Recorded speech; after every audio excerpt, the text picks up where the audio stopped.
اعوذ باللہ من الشیطان الرجیم بسم اللہ الرحمن الرحیم صلو علی الحبیب اللہم صلی علی سیدنا و مولانا محمد وبارک وسلم وصلی علیہ۔ کتاب المظالم والغصب یعنی لوگوں پر ظلم اور غصب کرنے کا بیان۔ امام بخاری علیہ رحمہ نے یہ 46واں باب باندھا ہے۔ اس باب میں لوگوں پر ظلم کرنے، ان کے اموال کے غصب کرنے کی ممانعت اور تحریم بیان کی گئی ہے۔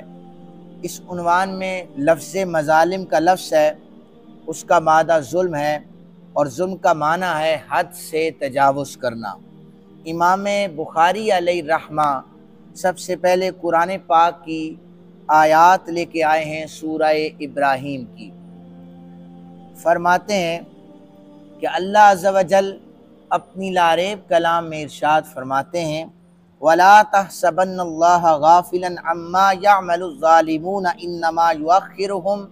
لِيَوْمٍ تَشْخَصُ فِيهِ الْأَبْصَارُ مُهْطِعِينَ مُقْنِعِي رُءُوسِهِمْ لَا يَرْتَدُّ إِلَيْهِمْ طَرْفُهُمْ وَأَفْئِدَتُهُمْ هَوَاءٌ۔ اور ظالم جو کچھ کر رہے ہیں تم اللہ کو اس سے ہرگز بے خبر نہ سمجھنا، وہ انہیں اس دن تک ڈھیل دے رہا ہے جس دن دہشت سے سب کی آنکھیں کھلی کی کھلی رہ جائیں گی۔ لوگ اپنے سروں کو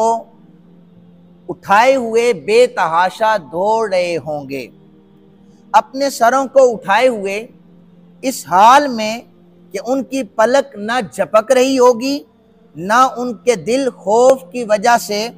اڑ رہے ہوں گے۔ یہ ان آیات کا ترجمہ ہے۔ یہاں پر فرمایا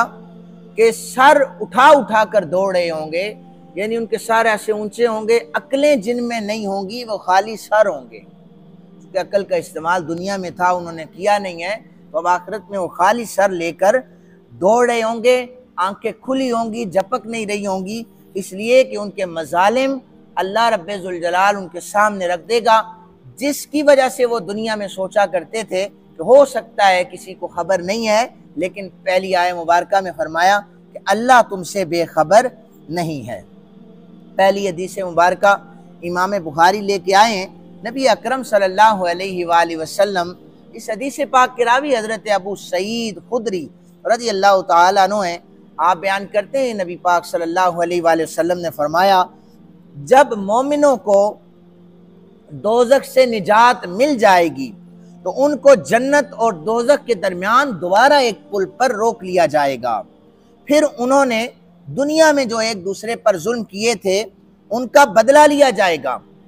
جب وہ بالکل آپس میں پاک صاف ہو جائیں گے تو ان کو جنت میں داخل ہونے کی اجازت تب ملے گی۔ ہر ایک جس نے دوسرے پر ظلم کیا ہوگا وہ ایک دوسرے سے بدلہ لے گا، اس کے بعد وہ جنت میں داخل کیا جائے گا۔ اس حدیث مبارکہ کی مزید تشریح فرمایا کہ مسلمان ایک دوسرے سے قصاص لیں گے، بدلہ قصاص۔ جس شخص کے مظالم اپنے بھائی کے مظالم سے زیادہ ہوں گے تو اس کی نیکیاں اس سے لے کر دوسرے بھائی کے نام اعمال میں درج کر دی جائیں گی۔ جس شخص کے اوپر کسی کا حق ہوگا وہ جنت میں داخل نہیں ہوگا جب تک اس کے حق کو وہ ادا نہ کر دے۔ حضرت سعید بن مسیب رضی اللہ تعالی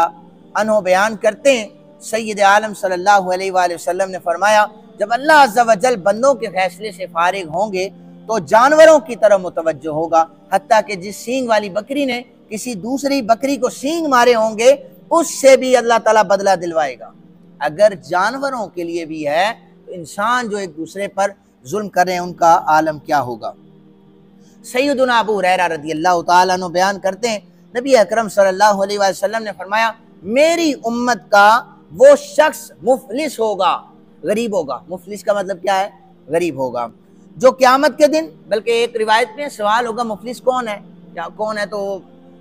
صحابہ کرام کہنے لگے جس کے بعد دولت نہیں ہے، یہی ہے نا، دولت نہ ہو مفلس ہو جاتا ہے، غریب ہوتا ہے۔ حضور نے فرمایا نہیں، میری امت کا مفلس وہ ہوگا جو قیامت والے دن نمازیں، روزے، زکوٰۃ لے کر میری بارگاہ میں آئے گا، لیکن اس نے کسی شخص کو گالی دی ہوگی، اس نے کسی شخص پر تہمت لگائی ہوگی، اس نے کسی کا مال کھایا ہوا ہوگا، کسی کا خون بہایا ہوگا، کسی شخص کو مارا ہوگا، اس شخص کو اس کی نیکیوں میں سے دیا جائے گا، اس کے اوپر جتنے حقوق ہوں گے وہ اس کے دوسرے اپنے بھائی کو دیے جائیں گے۔ اگر حقداروں کے حقوق پورے ہونے سے پہلے اس کی نیکیاں ختم ہو گئی تو پھر حقداروں کے گناہ اس پر ڈال دیے جائیں گے۔ اس لیے کسی کے اوپر تہمت، الزام تراشی نہ کی جائے، چونکہ یا اس پل پر روک کر یہ سارے قصاص آپس میں پورے کیے جائیں گے۔ ام المومنین حضرت عائشہ صدیقہ رضی اللہ تعالی عنہ بیان کرتی ہیں کہ حضور کے صلی اللہ علیہ وسلم کے اصحاب میں سے ایک شخص حضور کے سامنے آیا اور آ کر بیٹھ گیا، کہنے لگا یا رسول اللہ صلی اللہ علیہ وسلم، میرے 2 غلام ہیں اور مجھ سے اکثر وہ جھوٹ بھی بولتے ہیں اور خیانت بھی بہت زیادہ کرتے ہیں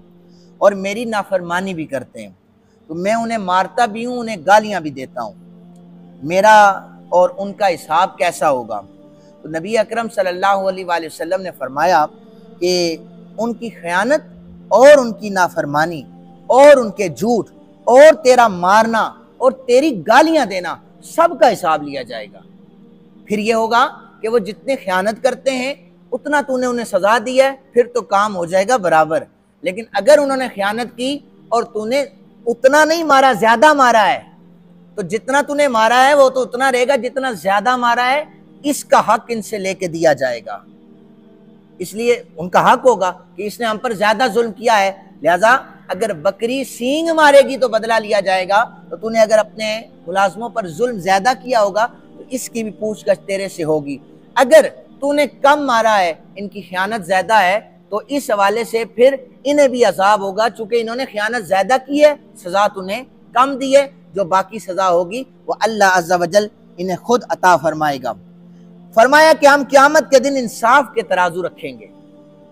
یہ وہ شخص حضور نے جب بیان کیا وہ رونے لگ گیا، وہ رونا شروع ہو گیا، پتہ نہیں زیادہ مارا ہے کم مارا ہے، تو وہ رونا شروع ہو گیا، تو نبی اکرم صلی اللہ علیہ وآلہ وسلم نے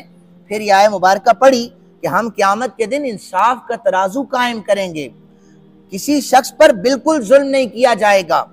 اگر کسی کا عمل رائی کے دانے کے برابر بھی ہوا ہم اسے لے آئیں گے، ہم حساب کرنے کے لیے کافی ہوں گے۔ اس لیے